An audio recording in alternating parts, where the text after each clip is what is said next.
நான் கடந்த 3 மாத காலத்துக்கு முன்பாக தாவேக்காலேருந்து வெளியேறியிருந்தேன்.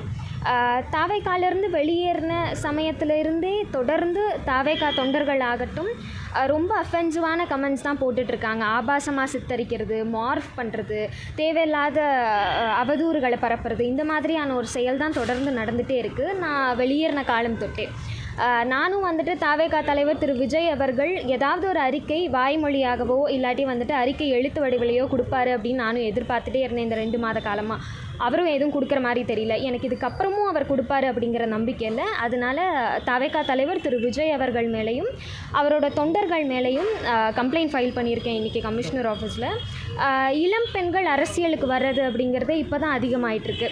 இப்படி இருக்கக்கூடிய ஒரு சூழலில் அவங்கள பற்றி ஒரு ஆபாசமான கருத்துக்கள் பதிவு பண்ணும்போது அவங்களுக்கு எப்படிங்க அரசியல் களத்துக்கு வரணும் அப்படின்னு தோணும். பெரியார் அவர்கள் அன்றே சொன்னார், கரண்டியை பிடுங்கிட்டு பெண்கள் கையிலேருந்து புத்தகங்களை கொடுங்க அப்படின்னு சொல்லிட்டு. இவங்க மறுபடியும் வந்துட்டு கரண்டியை கொடுக்கக்கூடிய ஒரு நிலையை தான் தாவேக்கா தொண்டர்கள் ஆகட்டும் தாவேக்கா தலைவரும் வலியுறுத்துறாரோ அப்படிங்கிறது என்னோட கருத்து. தாவேக்கா தலைவர் மீது புகாருங்கிறது லாஜிக் இருக்காது. எப்படிங்க லாஜிக் இல்லாமல் இருக்கும்? யார் நடக்கும்போதே இப்படி பேசாதீங்க அப்படின்னு சொல்லி ஒரு பேட்டிகள் வாயிலாகவும் சொல்லிட்டாங்க. ஆன்லைனில் இந்த மாதிரி பண்ணுறாங்க அப்படிங்கும்போது அந்த கட்சி தலைவர் அவர் நிறைய இடங்களில் தனிப்பட்ட நபர்கள் ஒவ்வொருத்தங்களும் யார் தாவேக்காக்கு சப்போர்ட் பண்ணுறாங்களோ அவங்க எல்லாருமே எங்களோட விர்ச்சுவல் வாரியர்ஸ் தான் அப்படிங்கிறத தெளிவாக சொல்லியிருந்தார்.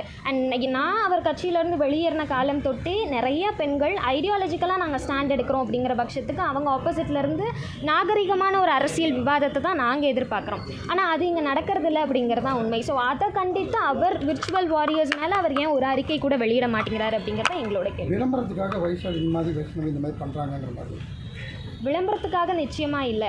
எங்கள் அரசியல் களத்தில் நேர்மையான நியாயமான விவாதங்களை எடுத்து வச்சா அது அட்டென்ஷன் சீக்கர் அப்படிங்கிறது இல்லை இல்லையா? இப்போது நீங்கள் உங்களை விமர்சனம் பண்ணுறீங்க. பொதுவாகவே ஒவ்வொரு கட்சிக்காரங்க எதிர்கட்சிக்காரங்க விமர்சனம் பண்ணுறது சோசியல் மீடியாவில் இருக்குது. எதிர்கட்சிக்காரங்களை நியாயமான விமர்சனங்கள் நாகரீகமான விமர்சனங்கள் எடுத்து வைக்கிறது அப்படிங்கிறது ஃபைன் தான். நாங்களும் வந்துட்டு கருத்தியல் ரீதியான விமர்சனங்களை தான் எடுத்து வைக்கிறோம். ஸோ நாங்கள் எடுத்து வைக்கும் போது அதுக்கு பதில் தெரியல அப்படிங்கிறதுக்காக நீங்கள் நாகரிகம் அல்லாத ஒரு கருத்துக்களை வெளியிடுறது அப்படிங்கிறது தவறான விஷயம் தானே. அரசியல் அப்படின்னாலே ஒரு நாகரிகத்தை பின்பற்றின ஒரு விவாதமாக இருக்கணும் அப்படிங்கிறது எங்களோட கருத்து. ஓகே.